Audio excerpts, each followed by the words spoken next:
भगवान श्री कृष्ण को नमस्कार करते हुए आप सभी का अनंत अकेडमी ऑफ मैथमेटिक्स में स्वागत है। देखिए, ट्वेल्थ क्लास मैथमेटिक्स सीबीएसई 2025-26 का सेट 1 है हमारे पास। उसमें अब हम सेक्शन बी को सोल्व करेंगे।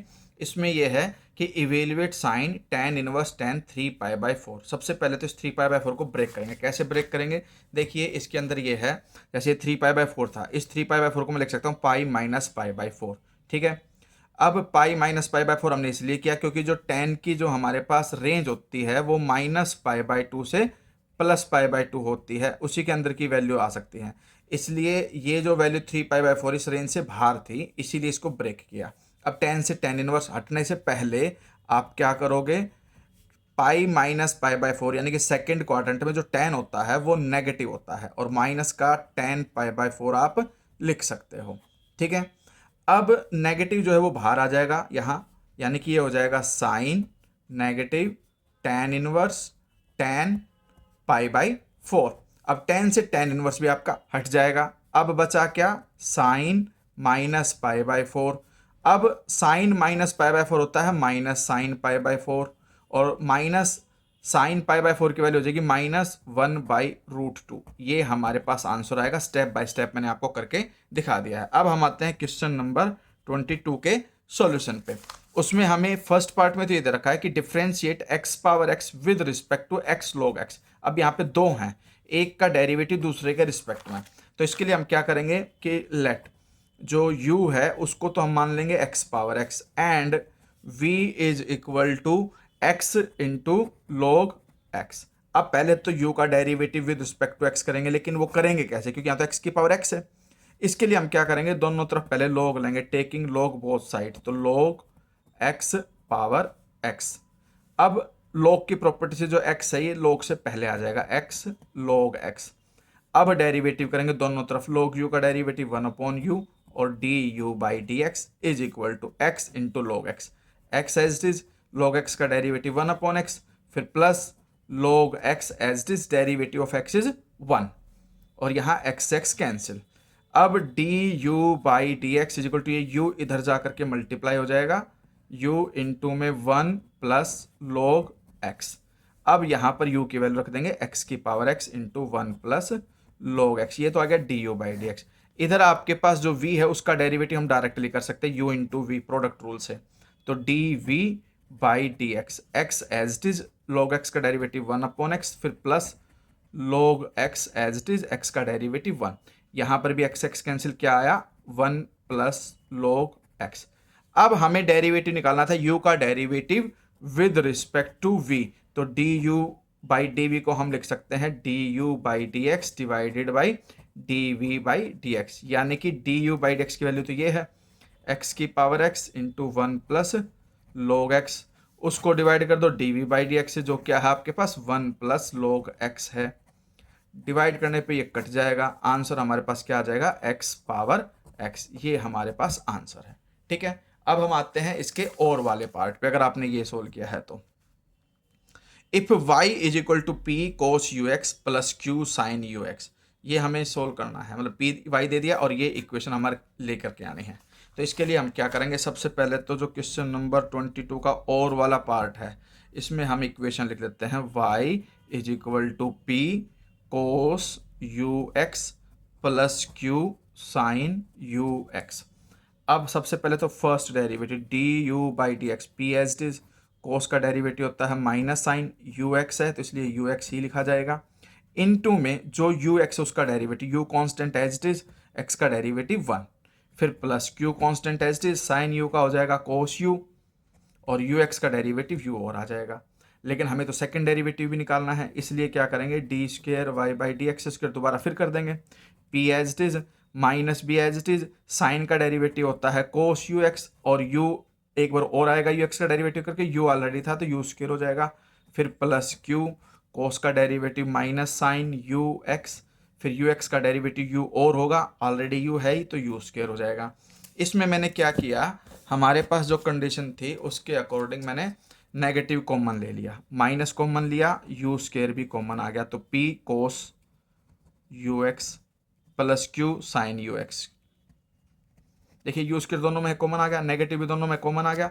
अब यहाँ पर नेगेटिव यू स्क्वायर, ये वैल्यू जो है P cos you x plus में क्यू साइन यू एक्स, ये वैल्यू आ गई वापस, और ये किसके इक्वल है, वाई के इक्वल है, तो इसलिए मैं यू स्क्वायर वाई लिख सकता हूँ इसको। ये माइनस का है, ये इधर जाकर के इसके साथ क्या हो जाएगा, प्लस, तो D square Y by D X square plus U square Y equal to 0। यही हमें प्रूव करना था इसके अंदर कि भाई D square Y by D X square plus U square Y equal to 0।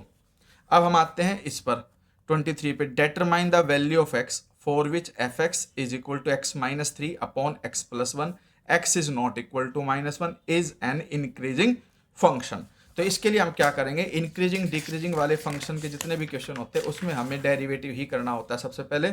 तो हमारे पास जो क्वेश्चन है, क्वेश्चन नंबर 23, इसमें हमारे पास जो फंक्शन है एफ एक्स वो गिवन है X minus 3 upon X plus 1। अब इसका डेरिवेटिव कर देते हैं एफ डैश का u अपॉन वी वाले मेथड से, X plus 1 as it is, X minus 3 का डेरिवेटिव 1 क्योंकि x का 1 और माइनस 3 का 0, फिर माइनस का साइन, फिर x minus 3 as it is, नीचे जो डिनोमिनेटर है x प्लस 1 उसका डेरिवेटिव करेंगे तो x का डेरिवेटिव 1 और 1 का 0, और डिवाइड में आ जाता है वी स्क्वायर यानी कि x plus 1 whole square, u upon V का फॉर्मूला लगा, u as it is v as it is derivative of u minus u as it is derivative of v divided by V square. अब इसको simplify करते हैं पहले, x plus 1 minus X minus minus plus 3 upon X plus 1 whole square, इससे ये cancel हो गया और ये आ गया 3 plus 1 4 upon X plus 1 whole square. देखिए ये एक पॉजिटिव क्वांटिटी आई, हमेशा ग्रेटर देन 0 रहेगा फॉर ऑल एक्स, ठीक है, for all X, but x can not equal to -1 क्योंकि -1 पे नॉट डिफाइंड हो रहा है, ठीक है। तो इसको छोड़ करके तो आप लिखोगे कि it is increasing for all X except x is equal to -1, इसको छोड़ देना क्योंकि इस पर ये नॉट डिफाइंड हो जाता है इसलिए। तो आप एक स्टेटमेंट लिख देना सीधी सी, x जो है आपका मतलब it is increasing for all X except x is equal to -1। इसके बाद हम आते हैं क्वेश्चन नंबर 24 के ए पार्ट पे, 3 honey bees were found flying along the vectors A B और सी, 3 वेक्टर हैं respectively, find the value of lambda, lambda की वैल्यू फाइंड आउट करनी है, सच डैट यानी कि such that the path for A plus lambda B is perpendicular to C. तो पहले तो ए और बी की वैल्यू यहाँ रखो ए प्लस लैम्डा बी में।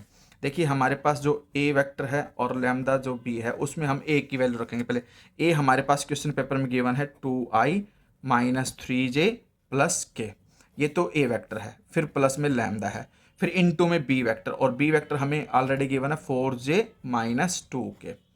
इसके बाद हमने क्या किया, 2i है और इसमें 4j है लेकिन यहाँ i है नहीं तो ये 2i ही रहेगा, फिर प्लस का साइन, यहाँ पर माइनस का 3 है और यहाँ 4 इंटू लैम्डा j है, दोनों में j है, j कॉमन ले लेंगे तो -3 प्लस 4 लैम्डा j, और ध्यान रखना ये इनके ऊपर कैप जरूर लगा देना। फिर यहाँ पर है k, 1k है और यहाँ पर है -2 लैम्डा k क्योंकि लैम्डा अंदर मल्टीप्लाई हो गया तो इसको मैं लिख सकता हूँ 1 -2 लैम्डा k कॉमन आ गया, ये आपके पास a प्लस लैम्डा b की वैल्यू आ गई। सी वेक्टर जो है वो हमें गिवन है और वो हमें क्या गिवन है 3i प्लस 2k, ठीक है, ये हमें गिवन है, ये हमारे पास है। अब हमारे पास जो कंडीशन है ये है कि जो a प्लस लैम्डा बी है वो परपेंडिकुलर है वेक्टर c के, इसका मतलब होगा a प्लस लैम्डा बी जो वेक्टर आया हमारे पास उसका डॉट प्रोडक्ट c के साथ 0 होगा क्योंकि कंडीशन होती है a plus lambda B dot में c equal to 0।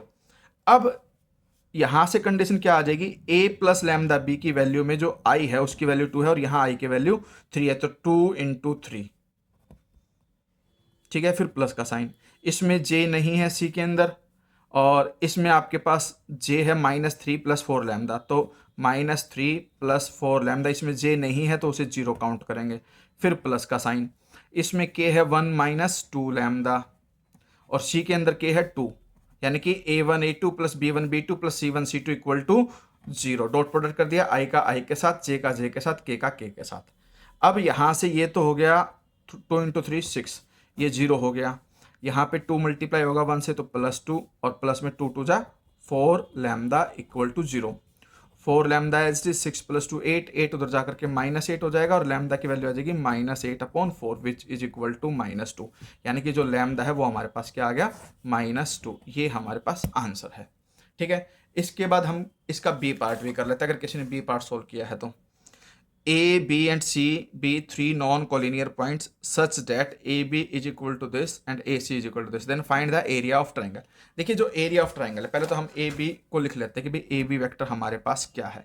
AB vector is I + 2J - K and AC vector is 2I - 3J। ठीक है, अब एरिया ऑफ ट्राइंगल वो होता है 1/2 magnitude of AB into AC। दोनों का क्रॉस प्रोडक्ट हम पहले निकालेंगे और उसका मैग्नीट्यूड करेंगे। तो उसके लिए हम क्या करेंगे, पहले हम AB वेक्टर क्रॉस में AC वेक्टर का क्रॉस प्रोडक्ट निकालेंगे। तो I J K, AB vector में 1 2 -1 कोफिशिएंट है, I J K के 1 है, फिर +2 है, फिर -1 K है। फिर हमारे पास AC के जो है वो 2I है और -3J है, K नहीं है, इसलिए इसको हम लिखेंगे 2I, तो 2 लिखा, -3J है तो -3 लिखेंगे, K है नहीं तो 0। हम इसका डिटर्मिनेंट निकालेंगे। किस तरह से निकलेगा, I इंटू में I वाली रो और कॉलम छोड़ दोगे, 4 एलिमेंट बचे, इसका डिटर्मिनेंट तो 0 × 2 0, फिर माइनस का साइन -3 × -1 प्रोडक्ट करके प्लस का 3 आएगा। ये तो I का हो गया। फिर J में साइन चेंज करके लिखते हैं, जिस रो में J है और जिस कॉलम में J वो छोड़ देंगे। 1 × 0 तो 0, फिर माइनस का साइन 2 × में -1, क्योंकि ये रो ये कॉलम छोड़ दिया तो 1 2 -1 0 बचा। 1 × 0 तो 0 और 2 × -1 होता है -2, ब्रैकेट में हमने ऐसे लिख दिया। फिर प्लस का साइन, फिर K लिखेंगे, फिर जिस रो में K है वो रो और कॉलम छोड़ देंगे। हमारे पास ये 4 एलिमेंट बचे, इनका डिटरमिनेंट -3, 1 × -3 फिर माइनस का साइन 2 × 2 4। इसको सिंप्लीफाई करते हैं, 0 -3 तो हो गया -3I, -+2 और बाहर माइनस है तो माइनस का ही 2J हो जाएगा, इधर -3 -4 -7K। ये कंडीशन आ गई। अब हम निकालेंगे AB और AC का मैग्नीट्यूड। तो AB क्रॉस AC मैग्नीट्यूड कैसे निकलेगा इसका, अंडर रूट करके -3 का स्क्वायर तो +9, -2 का स्क्वायर हो जाएगा +4 और -7 का स्क्वायर होता है +49। अब इनका एडिशन कर देते हैं, 9 + 4 13, 13 + 9 22, 2 + 4 6, √62। अब हमारे पास एरिया निकालना है, area of triangle ABC is equal to half √62। इसी फॉर्म में छोड़ देना और स्क्वायर यूनिट लिख देना, स्क्वायर यूनिट्स। ये इसका आंसर आ जाएगा। इसके बाद हमारे पास आता है क्वेश्चन नंबर 25। 24 हमने कर दिया। अब हमारे पास आता है 25। इसमें देखिए x - 2/3 है, y + 5/2 है और 1 - z/-6 है। तो एक प्रकार से हमारे पास a1 गिवन है 3, क्योंकि अपॉन में a1 है, और ये b1 है 2 और c1 जो है वो आपके पास -6 आ जाएगा। लेकिन यहाँ पर एक चीज़ देखने की बात है भाई, ये 1 - z है, z -1 होना चाहिए। इसलिए मैंने क्या किया, c1 को मैं ये नहीं लूँगा, c1 में से जो नेगेटिव है जब ऊपर जाएगा तो प्लस का z हो जाएगा और माइनस का 1। तो इसको कैसे करना है वो मैं आपको करके ही बता देता हूँ। देखिए इक्वेशन ये है, x - 2/3 is equal to y + 5/2 is equal to 1 - z/-6। यानी कि इसको स्टैंडर्ड फॉर्म में लिखते हैं पहले, x - 2/3 is equal to y minus में -5/2, नेगेटिव ऊपर जाकर या न्यूमरेटर से नेगेटिव कॉमन ले लो तो z -1 हो जाएगा और अपॉन में -6 से माइनस कैंसिल हो जाएगा। फिर हम इसको कंपेयर करेंगे, x - x1/a1, y - y1/b1 और z - z1/c1। तो हमारे पास a1 की वैल्यू आ जाएगी 3, b1 की वैल्यू आ जाएगी 2 और c1 की वैल्यू आ जाएगी +6। इसी तरह से जो हमारे पास सेकंड इक्वेशन है वो हमें ये गिवन है, x - 7/1 है इज इक्वल टू y/2 है और इज इक्वल टू में 6 - z/-2 है। तो स्टैंडर्ड फॉर्म में हम लिखेंगे x - 7/1 is equal to y - 0, y को मैं y - 0 करके /2 लिख सकता हूँ। ये नेगेटिव ऊपर जाएगा या ऊपर से नेगेटिव कॉमन ले लो तो प्लस का z हो जाएगा माइनस का 6 और अपॉन में -2, माइनस से माइनस कैंसिल। अब ये a2, ये b2 और ये c2, तो a2 आ गया 1, b2 आ गया 2 और c2 आ गया आपके पास 2। अब कोस थीटा, जब दो लाइनें गिवन हो और उनके डायरेक्शन रेशियो हम निकाल लें तो एंगल निकालना है, तो कोस थीटा का हम फॉर्मूला लगाएंगे और वो होगा हमारे पास a1.a2 b1.b2 C1.C2 और सबके बीच में प्लस, डिवाइड में अंडर रूट में A1 square plus B1 square C1 square, फिर दूसरा अंडर रूट में A2 square plus B2 square plus में C2 स्क्वायर। और इसे हम इस तरह से लिखेंगे, अब A1 A2, A1 3 है और A2 1 है, तो 3 इंटू 1 या 3 इंटू 1 ऐसे लिखेंगे। फिर B1 2 है और B2 भी 2 है, तो इन दोनों का डॉट पड़ा। फिर प्लस में आपके पास C1 है 6 और C2 है आपके पास 2, डिवाइड में अंडर रूट में A1 का मतलब 3 का स्क्वायर 9 प्लस B1 2 है 2 का स्क्वायर 4, C1 जो है आपके पास 2 है उसका भी स्क्वायर 4, ये एक उस ब्रैकेट में आ जाएगा। दूसरा आ जाएगा आपके पास A2 B2 यानी कि 1 2 और 2 का स्क्वायर, 1 का स्क्वायर 1, 2 का स्क्वायर 4, इस 2 का स्क्वायर 4। ये आ गया आपके पास 3 into 1 3, 4 2 into 2 4, 3 plus 4 plus 12 divide में under root 4 plus 4 8, 8 plus 9 17, under root 4 plus 4 8 plus 1 9, तो ये हो जाएगा 12 प्लस 4 16, 16 प्लस 3 19, अंडर रूट 9 होता है 3 और रूट 17। ये हमारे पास कोस थीटा आया। हमें एंगल निकालना था, theta is equal to cos inverse 19 divided by 3 root 17, ये हमारे पास आंसर आ जाएगा। तो सेक्शन बी के सारे क्वेश्चन मैंने इसमें करा दिए हैं। इसके बाद मैं सेक्शन सी को अपलोड करूँगा। धन्यवाद।